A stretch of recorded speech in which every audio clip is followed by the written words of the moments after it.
ஒரு பெண் தன்னந்தனி ஆளாக நின்று 171 அடி உயரத்துக்கு பிரம்மாண்டமான ஒரு ஆலய கோபுரத்தை கட்டுவது என்பது சாதாரண விஷயமல்ல. அதுவும் 18ஆம் நூற்றாண்டில் ஆங்கிலேயர்கள் ஆட்சி நடந்தபோது இந்த சாதனையை அந்த பெண் நிகழ்த்தியது பிரமிக்கத்தக்கது. அந்த பெண் சாதாரண பெண் அல்ல. அவர் ஒரு சித்த புருஷர். சிவபெருமானால் ஆட்கொள்ளப்பட்டு உயர் சித்த நிலை பெற்றவர். பொதுவாக ஒவ்வொரு சித்தருக்கும் குரு என்று யாராவது இருப்பார்கள்.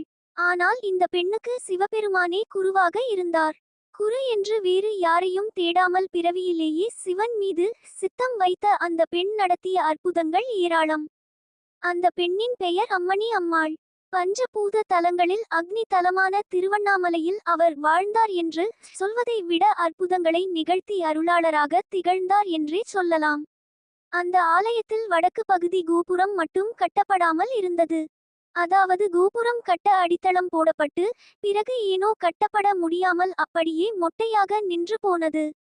எத்தனையோ பேர் முயன்றும் அந்த கோபுரத்தை கட்ட இயலவில்லை. ஈசனுக்கு தெரியும் எந்த வேலையை யாரிடம் கொடுத்து எப்படி முடிக்க வேண்டும் என்று. அதன்படி திருவண்ணாமலை ஆலய வடக்கு கோபுரத்தை கட்ட அம்மணி அம்மாளை ஈசன் தேர்வு செய்து அருள் புரிந்தார். திருவண்ணாமலை மாவட்டம் செங்கம் அருகில் உள்ள சென்னசமுத்திரத்தில் கோபால் பிள்ளை ஆயி தம்பதிக்கு 1735ஆம் ஆண்டு மார்கழி மாதம் அவிட்டம் நட்சத்திரத்தில் அம்மணி அம்மாள் பிறந்தார். அவரது உண்மையான பெயர் அருள்மொழி. சாதாரண விவசாய குடும்பத்தில் பிறந்த அவருக்கு சிறு வயதிலேயே திருவண்ணாமலை அருணாசலேஸ்வரர் மீது அளவு கடந்த பக்தி ஏற்பட்டது. தங்கள் மகள் எப்போதும் அருணாசலேஸ்வரர் பெயரை உச்சரித்து கொண்டே இருப்பதை பார்த்து பயந்து போன அவர் பெற்றோர் திருமணத்துக்கு ஏற்பாடு செய்தனர். சொந்த மாமன் மகனை மணமகனாக பேசி முடித்தனர்.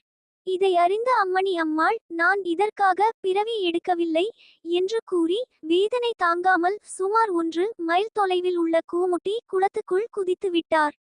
ஊரே திரண்டு வந்து குளத்துக்குள் இறங்கி தேடினார்கள். அம்மணி அம்மாளை காண முடியவில்லை. 3வது நாள் குளத்தில் இருந்து அம்மணி அம்மாள் வெளியில் வந்தார். ஊரே திரண்டு ஆச்சரியப்பட்டது. குளக்கரை மண்ணை எடுத்து அவர் கொடுக்க அது அவள் பொறியாக மாறியது. அம்மணி அம்மாள் சித்தப்புருஷராக மாறி இருப்பது அப்போதுதான் அவர் பெற்றோருக்கும் ஊருக்கும் தெரிய வந்தது.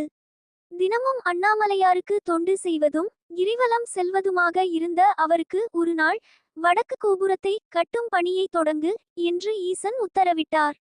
அம்மணி அம்மாள் சித்தர் சக்தி பெற்றிருந்தாலும் முதலில் அவருக்கு பிரமிப்பாகத்தான் இருந்தது.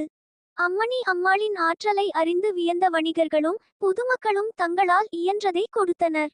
இப்படி சேர்ந்த பணத்தை கொண்டு கோபுரம் கட்டும் வேலையை அவர் மேற்கொண்டாள். கோபுரம் ஒவ்வொரு நிலையாக கட்டி முடிக்கப்பட்டது. 1 முதல் 5 நிலைகள் வரை கட்டி முடிக்கப்பட்டபோது அம்மணி அம்மாளுக்கு மீண்டும் பணம் தேவைப்பட்டது. பொது மக்களிடமும் வணிகர்களிடமும் திரும்ப திரும்ப இத்தனை தடவைதான் பண உதவியும் பொருள் உதவியும் கேட்க முடியும். எனவே மைசூர் மகாராஜாவிடம் போய் பொன் பொருள் உதவிகள் கேட்க அவர் தீர்மானித்தார். மறுநாளே மைசூருக்கு பயணமானார். அரண்மனையை அடைந்தபோது வாசலில் நின்ற வாயிற்காப்பாளன் அவரை உள்ளே விட மறுத்தான். அம்மணி அம்மாளின் எளிமையான கோலத்தை பார்த்து சந்தேகம் அடைந்த வாயிற்காப்பாளன் அவரை ஒரு ஓரமாக உட்கார வைத்தான். காலையில் வந்தவர் மதியம் வரை அதே இடத்தில் உட்கார்ந்து கொண்டிருந்தார். அதே சமயத்தில் அரண்மனை உள்ளே தர்பார் மண்டபத்தில் ஒரு சுவாரஸ்யம் நடந்து கொண்டிருந்தது. லகிமா ஆற்றலால் உலகின் எந்த பகுதிக்கும் சென்று வந்து விடும் சக்தியை பயன்படுத்தி அம்மணி அம்மாள் அரண்மனைக்குள் சென்றிருந்தார். பொதுவாக சித்தர்களுக்கு ஒரே நேரத்தில் 2 அல்லது 3 இடங்களில் தோன்றும் ஆற்றல் உண்டு. இந்த ஆற்றலை பயன்படுத்தி அம்மணி அம்மாள் அரண்மனைக்குள் சென்றிருந்தார். அதே சமயத்தில் அரண்மனை வாசலில் வாயில் காப்பாளனால் தடுக்கப்பட்ட இடத்திலும் அம்மணி அம்மாள் இருந்தார். உரிய அனுமதியின்றி ஒரு பெண் தன் அருகே வந்து நிற்பதை கண்டதும் மகாராஜா மிகவும் ஆச்சரியமடைந்தார். நீ யார்? எப்படி உள்ளே வந்தாய்? உனக்கு என்ன வேண்டும் என்று கேட்டார். அம்மணி அம்மாள் தன்னை பற்றியும் திருவண்ணாமலை ஆலயத்தில் கோபுரம் கட்டி வரும் தகவலையும் சொல்லி அந்த கோபுர பணியை நிறைவு செய்ய பொன்னும் பொருளும் கேட்க வந்திருப்பதாக கூறினார். மேலும் வாயிற்காப்பாளன் தன்னை உள்ளே விட மறுத்ததால் ஒரே நேரத்தில் 2 இடங்களில் தோன்றும் சித்தாடல் மூலம் உள்ளே வந்ததாக தெரிவித்தார். இதை கேட்டதும் மைசூர் மகாராஜா நம்ப முடியாமல் பார்த்தார். பிறகு வாயிற்காவலனை வரச் சொல்லி உத்தரவிட்டார். மகாராஜா இருக்கும் அவைக்குள் வந்த வாயிற்காவலன் சற்று அதிர்ச்சியுடன் அம்மணி அம்மாளை பார்த்து, உங்களை நான் உள்ளே விடவில்லையே, வெளியில் தானே அமர்ந்திருந்தீர்கள், உள்ளே எப்படி வந்தீர்கள் என்றான். உடனே மகாராஜா நீண்ட நேரமாக அந்த அம்மாளுடன் தான் பேசிக் கொண்டிருப்பதாக கூறிவிட்டு வாயிற்காவலனுடன் விறுவிறுவென வாசல் பகுதிக்கு வந்தார். அங்கும் ஒரு ஊரமாக அம்மணி அம்மாள் அமர்ந்திருந்தார். அவரை அழைத்து கொண்டு உள்ளே சென்றபோது சபைக்குள்ளிருந்த அம்மணி அம்மாள் மாயமாய் மறைந்திருந்தார். உடனே வந்திருப்பவர் சாதாரண பெண் அல்ல என்பதை மகாராஜா புரிந்து கொண்டார். அம்மணி அம்மாள் வடிவில் அண்ணாமலையாரே வந்து விட்டதாக கருதினார். நன்கு உபசரித்தார். பட்டுச்சேலை ஒன்று பரிசளித்தார். பிறகு தனது பட்டத்து யானை மற்றும் குதிரைகள் ஊட்டகங்களில் நிறைய பொன்னும் பொருளும் ஏற்றி கோபுரத்தை கட்டி முடிக்குமாறு அம்மணி அம்மாளை மகாராஜா அனுப்பி வைத்தார். மைசூர் மகாராஜா கொடுத்த பொன் பொருட்களை கொண்டு கோபுரத்தின் 6வது மற்றும் 7வது நிலைகளை எளிதாக கட்டி முடித்தார். இன்னும் 4 நிலைகள் கட்ட வேண்டும். பணத்துக்கு என்ன செய்வது என்று தவித்தார். அண்ணாமலையாரே வழி காட்டுங்கள் என்று ஆழ்ந்த தவத்தில் அமர்ந்து விட்டார். அப்போது அண்ணாமலையார் அவர் கனவில் தோன்றி, கோபுர வேலையை தொடங்கு, தினமும் வேலை முடிந்ததும் பணியாளர்களுக்கு விபூதியை அள்ளி கொடு, நான் பார்த்து கொள்கிறேன் என்றார். அதன்படியே கோபுர வேலை நடந்தது.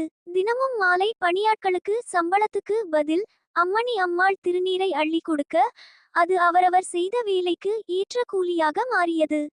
இப்படி கோபுரத்தின் 11 நிலைகளும் கட்டி முடிக்கப்பட்டன.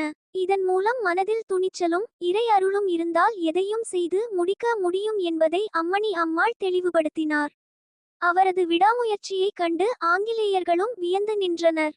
171 அடி உயரத்துக்கு கட்டப்பட்ட அந்த கோபுரம் கிழக்கில் உள்ள ராஜகோபுரத்துக்கு இணையானதாக கருதப்படுகிறது. ஏனெனில் அம்மணி அம்மன் கோபுரத்திலும் ராஜகோபுரத்திலும் ஒரே மாதிரி தலா 13 கலசங்கள் இருப்பது குறிப்பிடத்தக்கது. தெற்கில் உள்ள திருமஞ்சன கோபுரமும் 157 அடி, மேற்கில் உள்ள பே கோபுரமும் 144 அடி, வடக்கு கோபுரத்தை விட உயரம் குறைந்ததாகும். திருவண்ணாமலை ஆலயத்தில் ராஜகோபுரத்துக்கு அடுத்தபடியாக பெரிய கோபுரத்தை கட்டி சாதனை படைத்ததால் அந்த கோபுரத்தை எல்லோரும் அம்மணி அம்மன் கோபுரம் என்று அழைக்க நாளடைவில் அது நிலைத்து போனது. இந்த கோபுரம் கட்டி முடித்ததும் கோபுரத்துக்கும் ஆலயத்துக்கும் அம்மணி அம்மாள் தாமே முன்னின்று கும்பாபிஷேகத்தை நடத்தினார். பிறகு துறவி போல வாழ்ந்த அவர் பல்லாயிரக்கணக்கானவர்களுக்கு திருநீறு கொடுத்து நோய் தீர்த்தார். திருநீறு மூலம் அற்புதங்கள் செய்து புகழ் பெற்ற அம்மணி அம்மாள் தன் 50வது வயதில் 1875ஆம் ஆண்டு தைப்பூசம் தினத்தன்று பரிபூரணம் அடைந்தார். திருவண்ணாமலை கிரிவல பாதையில் 8வது லிங்கமான ஈசான்ய லிங்கம் எதிரில் அவருக்கு ஜீவசமாதி அமைக்கப்பட்டுள்ளது. அங்கு வழங்கப்படும் விபூதி பிரசாதம் மிகவும் புகழ் பெற்றது. மனக்கவலைகளை விரட்டும் மகத்துவம் அந்த ஜீவ சமாதி திருநீருக்கு உண்டு. அம்மணி அம்மாள் ஈசனோடு கலந்து சுமார் 150 ஆண்டுகள் ஆகி விட்ட போதிலும் தன்னை நம்பும் பக்தர்களுக்கு அருவமாக வந்து தேவையான உதவிகளை செய்து கொடுக்கிறார். குறிப்பாக கிரிவலம் வரும் பக்தர்களிடம் அவர் பேசுவதாக, அறிவுரைகள் சொல்வதாக நம்பப்படுகிறது. அவர் ஜீவ சமாதியில் சிறிது நேரம் தியானம் செய்தாலே மனம் லேசாவதை உணரலாம்.